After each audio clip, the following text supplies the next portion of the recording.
Alhamdulillah, kita dipilih sekali lagi oleh Allah Subhanahu Wa Taala untuk sama-sama menjadi peserta kepada majlis pengajian kitab Ihya Ulumuddin karya Hujjatul Islam Imam Al-Ghazali bagi kali yang ke-102.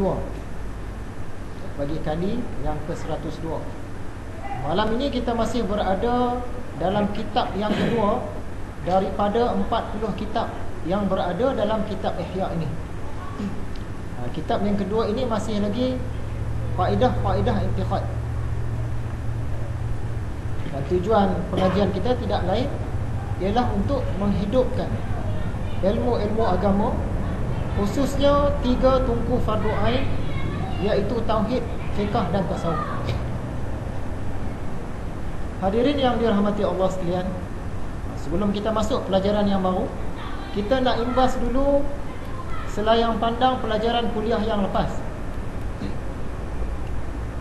Perkara penting yang kita sentuh untuk membaca, mendengar, memahami, mengamalkan, untuk meneliti atau mengkaji ilmu kerohanian peringkat tinggi, seperti ilmu tasawuf, ilmu hakikat, ilmu makrifat, ilmu mukasyafah dan sebagainya. Seseorang itu mestilah sedar dan faham. Mestilah sedar dan faham beberapa perkara terlebih dahulu. Jika dia tidak berbuat demikian, orang itu akan tersalah faham dan terkeliru. Kita tak biasa dengan ilmu hakikat, ilmu mukasyafah, ilmu makrifat semua ni. Tiba-tiba suatu hari kita teringin nak baca kitab-kitab yang berkaitan dengan ilmu ini. Jadi sebelum kita baca tu ada beberapa perkara yang kita kena faham terlebih dahulu. Apabila kita faham benda-benda ni, kita baca nanti, insya-Allah dia tak akan datang salah faham dan tak akan terkeliru. Yang antara perkara yang mesti kita sedar dan faham, yang pertama, orang-orang tasawuf, orang-orang kerohanian, orang-orang kesufian, mereka sering menggunakan bahasa dalam, perkataan-perkataan yang sama macam yang kita guna sehari-hari, tapi maksudnya berlainan. Kita ambil contoh yang mudah. Banyak kali kita ambil dah contoh ni, macam silat lah. Dalam dunia persilatan ni ada perkataan pasang, perkataan masuk, perkataan buah, perkataan kunci, dan lain-lain. Sungguh pun perkataan-perkataan tu kita gunakan sehari-hari, tapi dalam dunia persilatan maksud dia lain. Jadi dalam ilmu kerohanian pun macam tu juga. Ada perkataan-perkataan yang memang kita guna sehari-hari, tapi maksud dia tak sama. Contohnya perkataan binasa. Bagi kita binasa ni maksud dia rosak, musnah, hancur. Tapi dalam ilmu kerohanian, binasa ni maksud dia lenyap, fana. Contohnya kita belajar dalam kitab Mishkatul Anwar hari tu tentang cahaya. Yang manakah cahaya, sebenar cahaya? Kita duk kata cahaya di lantai rumah kita itulah cahaya. Rupa-rupanya cahaya di lantai itu ialah pancaran daripada cahaya di cermin, di dinding. Cahaya di cermin di dinding tu pula sebenarnya pancaran daripada cahaya dari tingkap. Kita pun kata tingkap itulah yang bercahaya. Bila kita tengok keluar, rupa-rupanya cahaya dari tingkap tu berasal daripada luar. Cahaya di luar tu pula berasal daripada bulan. Jadi kita pun kata bulan inilah yang sebenar-benar cahaya. Tapi bila kita dah belajar dah, kita faham bulan ni dia cuma memantulkan balik cahaya daripada matahari. Sekalipun pada waktu malam tu matahari tak nampak, tapi kita tahu bulan ni bukan sebenar cahaya. Cahaya dia datang daripada matahari, walaupun kita tak nampak matahari. Bila kita belajar lagi, matahari itu sendiri pun dia tak ada cahaya. Sebab yang mampu memberi cahaya hanya Allah sahaja. Jadi akhirnya yang manakah cahaya sebenar cahaya? Allah lah cahaya sebenar cahaya. Apabila kita sampai pemahaman kita kepada Allah cahaya sebenar cahaya, maka cahaya yang lain tadi lenyap lah. Yang tu yang kata binasa tadi, fana. Cahaya di lantai pun binasa, cahaya di cermin pun binasa, cahaya di tingkap pun binasa, cahaya di bulan pun binasa, cahaya di matahari pun binasa. Yang ada hanya cahaya Allah sahaja. Dialah sebenar-benar cahaya. Jadi tak sama. Binasa yang kita guna sehari-hari maksud dia rosak, musnah. Tapi binasa dalam ilmu kesufian ni lain maksudnya. Yang kedua, untuk kita belajar ilmu kerohanian ni, kita tak boleh menghukum kata-kata orang kerohanian sekiranya kita tidak benar-benar faham maksud kata-kata mereka tu. Mereka maksudkan benda lain, kita faham yang lain. Ini pun kita dah lalui dah. Sekadar contoh, kadang-kadang orang kerohanian ni dia kata yang menyembah dengan yang disembah itu satu. Tapi kita dah faham dah apa maksud sebenarnya. Bukan dia nak kata kita yang sembahyang ni dengan Tuhan tu sama, tak. Dia nak cerita dari segi af'al, perlakuan tu tadi. Ataupun kadang-kadang mereka kata yang mengenal itulah yang dikenal. Kita duk belajar nak mengenal Tuhan, tiba-tiba tok guru kita kata yang mengenal itulah yang dikenal. Seolah-olah dia kata kita ni lah Tuhan. Sebenarnya tak macam tu. Yang ni pun kita dah lalui dah.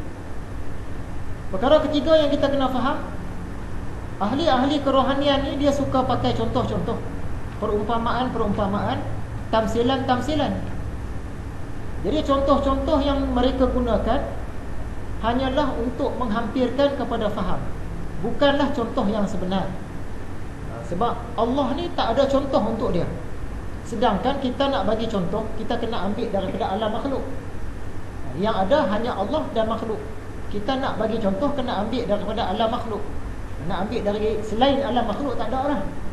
Yang ada alam makhluk sajalah dengan Allah.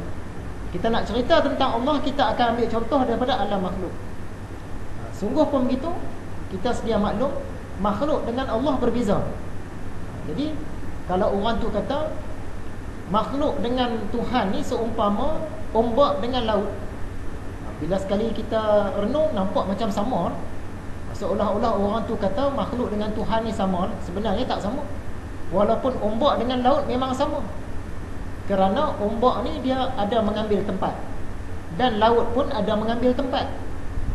Ombak ada rupa, laut ada rupa. Ombak ada batas, laut pun ada batas. Jadi memang sama. Tapi makhluk dengan Tuhan dia tak boleh sama.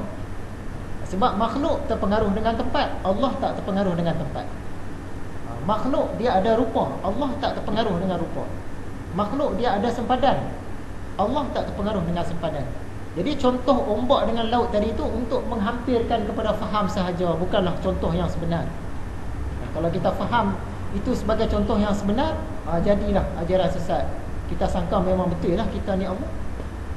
Ataupun mereka kata makhluk dengan Tuhan ni seumpama gelas, pinggan, mangkuk dengan kaca. Rupa gelas tapi sebenarnya kaca lah tu. Rupa pinggan tapi sebenarnya kaca. Rupa mangkuk tapi sebenarnya kaca. Jadi gelas ke, pinggan ke, mangkuk ke, semua tu kaca. Dia nak kata, seolah-olah dia kata makhluk ni haiwan ke, tumbuhan ke, manusia ke, semua tu Tuhan. Dia seolah-olah nampak macam tu lah. Sebenarnya tak. Kenapa kita kata tak? Sebab kaca ada bentuk, ada rupa. Gelas pun ada rupa juga, memang sama. Tapi kita dengan Tuhan tak boleh sama. Tuhan dia tak ada rupa, kita ada rupa. Jadi contoh ni diambil oleh ahli-ahli kerohanian untuk menghampirkan kepada faham, bukan contoh sebenar. Ataupun mereka kata Tuhan dengan makhluk ni seumpama tanah liat dengan labu. Asalnya tanah liat, bila dah dibentuk jadilah labu. Asalnya tanah liat, bila dah dibentuk jadilah tembikan. Asalnya tanah liat, bila dibentuk jadilah belanga. Jadi labu ke, tembikar ke, belanga ke, semua tu tanah liat belakang. Nampak macam nak sama ni. Macam nak sama ni, dia kata tumbuhan ke, makhluk manusia ke, bukit bukau ke, semuanya Tuhan ada. Untuk menghampirkan kepada faham sahaja. Yang keempat, undang-undang ni, kita kena sedar dan faham bahawa orang-orang kerohanian ni tak pernah menyamakan Tuhan dengan makhluk, dan mereka juga tak pernah samakan makhluk dengan Tuhan. Yang kelima, kalau kita nak faham contoh-contoh yang digunakan oleh ahli-ahli makrifat ni, kita mestilah ada ilmu makrifat, atau disebut ilmu membeza. Ilmu membeza ni kita dah belajar. Kepentingan ilmu membeza ni, kata Syekh yang mengarang kitab Kashful Asrar, kalau orang tak ada ilmu ini, orang ini jahil murakab, kata Syekh tu. Ilmu membeza ni ialah yang membezakan antara Tuhan dengan makhluk. Tuhan macam mana, makhluk macam mana. Yang kita duk sebut tadi itulah. Tuhan tidak terpengaruh dengan tempat, makhluk terpengaruh dengan tempat. Apa makhluk pun mesti terpengaruh dengan tempat, dia tak boleh lari. Tuhan tak terpengaruh dengan arah, dia tak ada arah.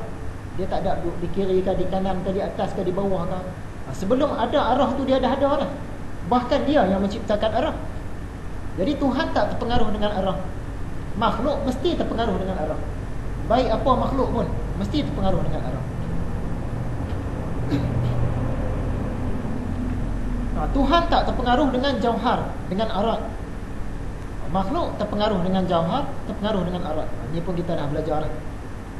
Jadi dah ada ilmu membeza ni. Dia datang kepada kita dengan izin Allah. Datang rupa macam mana pun kita boleh saring dengan sekejap ni. Allah ke bukan? Walaupun dia mengaku, dia kata akulah Allah. Penuh seluas langit dan bumi. Tengok nampak cantik. Dia cakap tu cukup merdu, dia kata akulah Allah. Dengan satu saat dia kita boleh saring, ini bukan Allah. Sebab kita dah belajar ilmu membeza. Seluas langit dan bumi, dah tahu dia mengambil tempat. Mengambil tempat bukan Allah lah. Allah dia tak ambil tempat. Dia tak terpengaruh dengan tempat. Cantik, warna, ada warna-warni, dah tentu bukan Tuhan. Kita dah membeza, Tuhan tak terpengaruh dengan warna. Ada pula arah duduk di atas, dah tentu bukan Tuhan. Ni kepentingan ilmu membeza yang dinamakan ilmu makrifah.